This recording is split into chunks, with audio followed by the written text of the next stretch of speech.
안녕하세요. 뉴클립스의 과학클립 김현지 PD입니다. 다들 저번 국제클립 쓰레기섬 영상 보셨나요? 뭐라고요? 안 보셨다고요? 그럼 빨리 그 영상부터 먼저 보고 오시죠. 오늘 무슨 얘기 할 거냐면요. 저번 그 영상에 이어서 오늘도 쓰레기와 관련된 이야기를 해보려고 합니다. 또 쓰레기 얘기라고 하니까 뭔가 우리한테 좀 절망적인 얘기 그걸 것 같죠? 근데 아닙니다. 우리에게 희망적인 소식으로 들려오는 이 쓰레기 얘기인데요. 지금부터 함께 가시죠. 현재 지구는 코로나19 팬데믹과 더불어 쓰레기 팬데믹까지 겪고 있습니다. 인간이 아무렇지 않게 버린 쓰레기가 이제는 처리할 곳도 더는 없다는 목소리가 이어지고 있는데요. 뉴스에서도 많이 보셨겠지만 이 지구상에 넘치는 쓰레기가 자연을 파괴하고 야생동물을 죽음으로 몰고 간다는 이야기 다들 한 번쯤은 들어보셨을 겁니다. 그런데 이 쓰레기 문제요, 비단 지구상에만 있는 게 아닙니다. 지구 밖 우주에도 이 쓰레기 문제가 심각하다는데요. 전 세계가 쏘아올린 인공위성이 우주 쓰레기가 되어 이 우주 환경을 위협하고 있습니다. 지난해만 해도 무려 900기가 넘는 인공위성이 우주로 쏘아 올려졌다고 하는데요. 이 시장조사 업체 유로컨설트에 따르면 앞으로 10년간 매년 1000개의 인공위성이 쏘아 올려질 거라고 하니까 그 시간 동안 나올 쓰레기를 생각하면 정말 어마어마하죠. 근데 여기서 의문이 생기는 분들 있을 거예요. 아니, 내가 알기론 고장난 인공위성 그리고 수명을 다한 인공위성은 지구 대기권으로 들어오면서 불타 없어진다던데?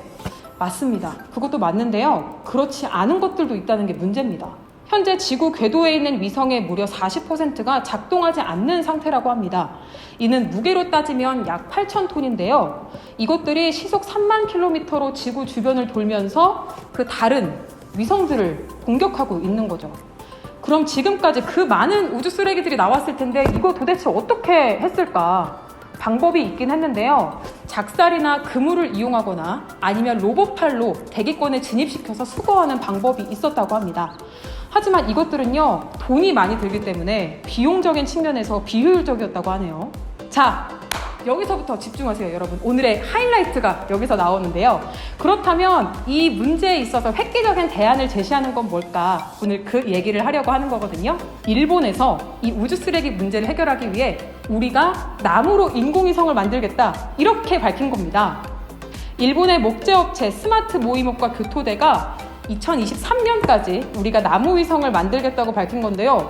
아니, 어떻게 그 험난한 우주 공간을 나무가 버틸 수 있을까? 과연 이들이 어떻게 만든다는 걸까 궁금하시죠? 지금 바로 알려드릴게요. 현재 대부분의 인공위성을 구성하는 주요 소재는요, 알루미늄이라고 합니다. 이 알루미늄이 많이 쓰이는 이유는 높은 온도와 방사선에도 잘 견디기 때문인데요. 이는 반대로 쓰레기가 우주에 남아있을 수 있는 그 원인을 만든다고 합니다. 웬만한 어떤 환경에서도 잘 버티니까요. 하지만 이걸 나무로 만든다면 그 문제가 해결되겠죠. 이 목재 기술의 발전이 정말 대단한 게 이 나무가 일반 콘크리트나 금속보다 훨씬 더 강한 내구성과 또 힘을 가질 수 있다는 겁니다. 정말 대단하지 않나요?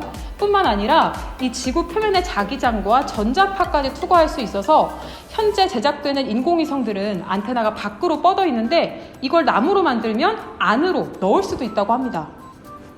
하지만 일부에서는요, 이 목재위성 자체에 좀 회의적인 입장입니다.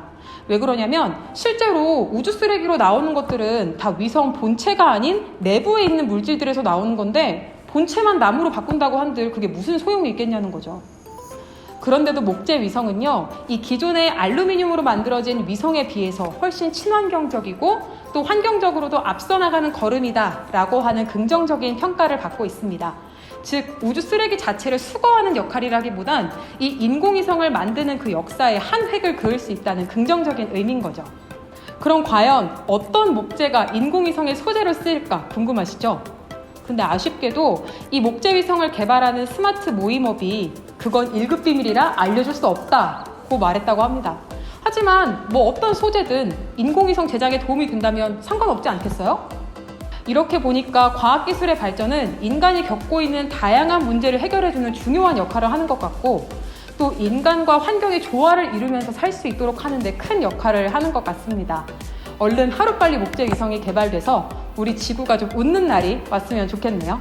자, 지금까지 뉴스를 클립으로 딱 집어주는 김현지 PD였습니다. 저는 다음 시간에 또 찾아올게요. 여러분, 안녕!